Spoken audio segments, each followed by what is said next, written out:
기관지 확장증, 기관지 확장증에 대한 양이하게 공포 마케팅, 기관지 확장증에 무조건 항생제를 집중적으로 처리해야 한다. 양의학은 참으로 쉽게 말씀하십니다. 왜냐하면 의료법의 모순적 행운으로 과학기술 산물인 금사기가 첫째기를 독점하고 있기에 양의학과 양의사분들을 제외한 그 어느 분야도 확인할 수 없기에 장님이 코끼리 만지듯 프로토콜을 설정하여도 차민양이 인정되기 때문입니다.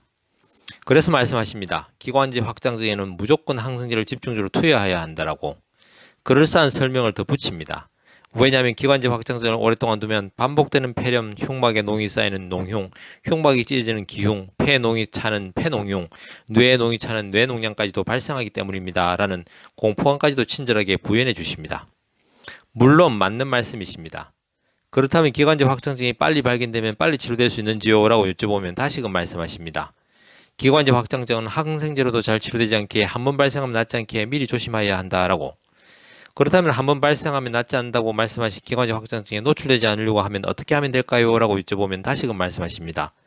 기관지 확장증 감염이기에 감염되지 않도록 해야 한다라고. 그렇다면 기관지 확장증에 걸리지 않도록 하기 위해서 감염되지 않으려면 어떻게 해야 할까요? 라고 여쭤보면 다시금 말씀하십니다. 특별한 방법은 없다라고. 결론적으로 기관지 확장증에 대한 양의학적 소견은 다음과 같습니다. 한번 발생하면 낫지 않는 기관지 확장증을 예방할 수는 없다. 다만 감염에 의하기에 기관지 확장증이 확진되면 다량의 항생제를 통해서 급격한 악화를 막아야 한다. 그러나 항생제를 집중적으로 투여한다고 해서 낫지는 않는다라고. 기관지 확장증 시소탕이 말씀드립니다.